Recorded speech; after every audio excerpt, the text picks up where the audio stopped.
Hello everyone, this is Mentos23 from Chessmeal, and welcome to another episode of Map Tuesday, where I will show you guys an opening that is uncommon and I think can be effective. So, the opening that we'll be learning about today is the Blackmar Diemer Gambit. The moves for this opening is d4, d5, e4. Now here, there are a lot of transpositions. Black can play things such as e6, going into a French, or c6, going into a Caro-Kann. And if you do decide to play this opening, I strongly suggest that you learn these two variations as well, as they could be very common. However, today, we're going to learn what happens if black tries to accept the pawn and accepts the gambit. So, d takes e4. Now here, white should play knight to c3, attacking the e4 pawn. Black wants to defend the e4 pawn, so the most logical continuation is knight to f6. And here, we play the move pawn to f3. This is a very important move for multiple reasons. One, if black takes, then our knight takes, we get a piece developed ready to jump to e5 or g5. And two, arguably the more important reason, is that it opens up the f-file. And this f-file is very crucial in our eventual attack. So first, let's look at what happens if black again accepts the pawn and plays e takes f3. So knight takes f3, and here black has three moves: bishop g4, g6, or e6. Let's look at the most common first, bishop to g4. You want to play h3 here. And if bishop f3, then queen takes f3. You already have a nice control over the f-file. So here obviously queen takes d4 is not possible because of queen takes b7, queen h4 king d1, queen d4, bishop d2. You already have threats like queen c8 checkmate and queen takes a8. So black cannot take that pawn. So instead, black should play something like pawn to c6 to prevent you from taking his b7 pawn, and wanting to develop his knight to d7, pawn to e6, and castle. So here we continue: bishop to e3, e6, bishop to d3, knight d7, castle, bishop d6, and knight to e4. Now here we already see that black's under some pressure. Black's bishop is under attack from our knight on e4, and if his knight takes, then obviously we have queen takes f7 checkmate. So here it's somewhat hard for black to defend, because if black tries to move his bishop out of the way to c7, or moves his queen to protect the bishop, either way, he has this nice move, bishop to g5, pinning the black queen to the knight. And here you can see that white already has pretty good compensation for the pawn. Black is not in a great spot.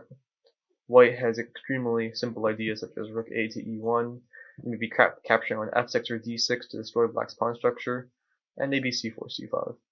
Whereas black has to defend very precisely here, and only for a pawn. So, the next variation that we're going to look at is,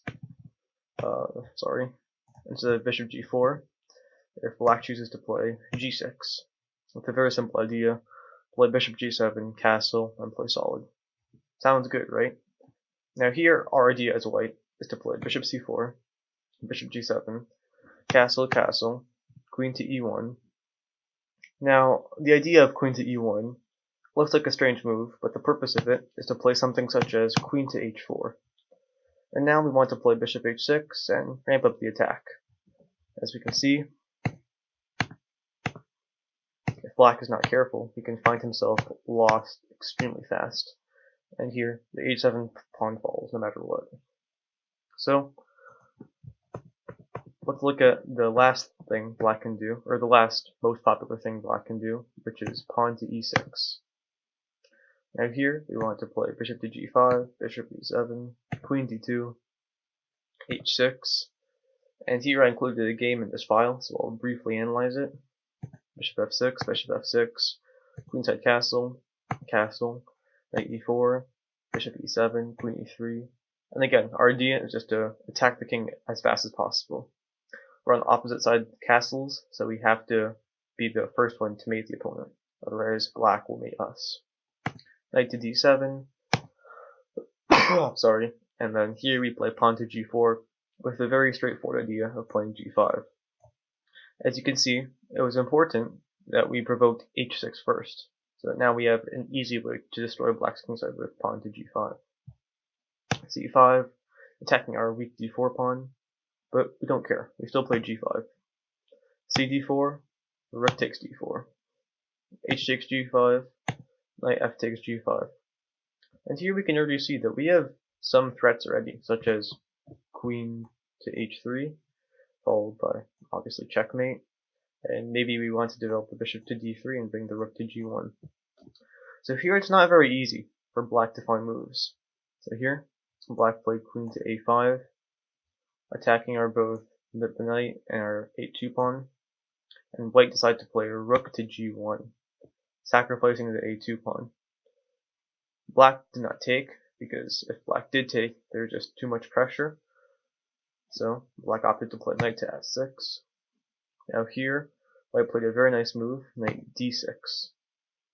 Bishop d6, rook d6, queen takes a2, bishop to d3, queen a1, king d2, queen a5, c3, rook d8, queen to e5.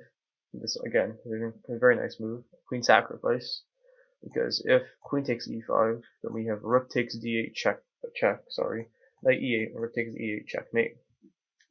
So queen e5 is a very nice move here, and even though this tactic may seem almost spontaneous, white set up everything very nicely and got his pieces into good position to allow this queen sacrifice to happen. So here, black tried to play queen to c7, and white had a nice finishing blow. Queen takes f6, and here, if black plays g takes f6, let's quickly pull up the engine. Then I believe we have, yes, knight takes e6, king to h8, rook takes d8, queen takes d8, knight takes d8, and we are a full piece up. With ideas like knight f7, then it just lost for black here. So, next we will examine what happens if black opts not to take the pawn on f3 and plays bishop to f5. And here, what we want to do is we want to play f takes e4, knight takes e4, and queen to f3. Very simple idea. Attack the bishop, and the knight is attacked twice. So, first, if black plays knight takes e3, we play b takes e3, and then we already have ideas like queen takes f5 and queen takes b7. So after something like e6, queen b7, and we have regained the pawn and still have good attacking threats on the f file. So if black tries to keep the pawn and play something like knight to d6, then we play bishop f4, threatening to take the bishop and take the knight and take the bishop, because the bishop would be unprotected. Knight to c6 to attack the b4 pawn. Queenside castle, g6, d5, knight b4, a3, and here if knight takes c2, we simply have g4, which wins the piece. And if knight a6, we play knight g2 with simple ideas such as knight g3, maybe bishop takes a6, maybe knight d4, g4. So we just have a lot of appealing options here that give white an edge. So next we're going to be examining a different line. Instead of knight c6, if black plays more solid and plays pawn to e6, protecting the bishop and eliminating the tactic of taking the knight and taking the bishop. So here we again play queenside castle, c6, and here I have a nice game by two 2400 plus players. White g4, bishop g6, queen e3, bishop e7, knight f3, knight d7, h4. Now, here we can already see that white has tremendous pressure, and black is squeezed into a tight corner.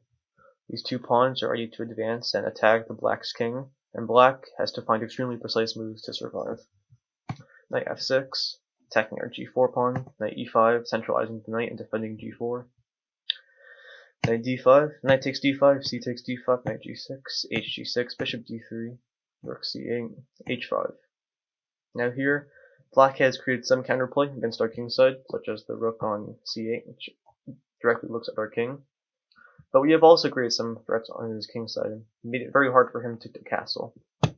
gh5, gh5, knight c4, queen to g3, attacking g7, bishop to f6, h6, G takes h6, b3, knight a5, king b1, knight c6, c3, h5, rook hf1, h4, queen f3, bishop e7, rook d1, queen a5, bishop d2, knight d8, queen e2, queen c7, bishop e5, king f8, g1.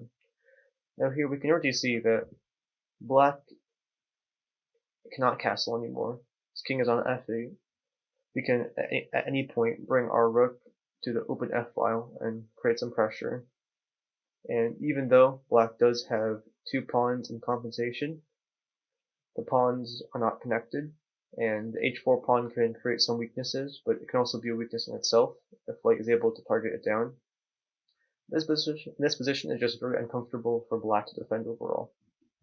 a6, queen g4, sacking the bishop, takes b5, queen g7, king e8, queen h8, regaining the material, king b7, queen h7, queen e2, queen b6, queen d3, queen a6, queen e2, b4, cb4, queen e2, b2.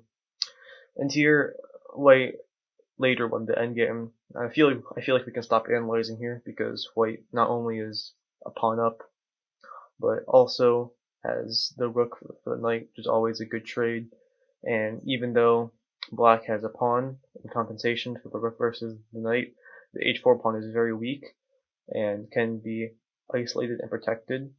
Isolated and attacked, by white with something simple such as bishop to g5, and rook to g4, and rook to h2.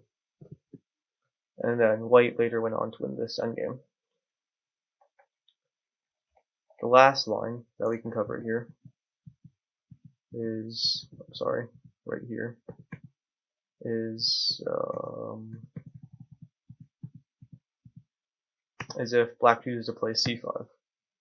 Here we simply play d5, ef3, knight f3, g6, bishop c4, bishop g7, bishop f4, castle, castle, knight d7, queen e2, where we have ideas such as rook to e1 and rook a to d1, and just putting pressure on black's position, and maybe d6 in the future. So that is what I have on the Blackmar Diemer Gambit. I hope you enjoyed the video, and if you do plan to play this in blitz games or in over the board games, I suggest that you go over these lines more in depth. I just went over the very basics, and I must say that do not expect to win outright with this line. It is a line where you must prove your compensation through an attack. However, you will have the tools for an attack, and you will be able to do an attack if you play the correct moves.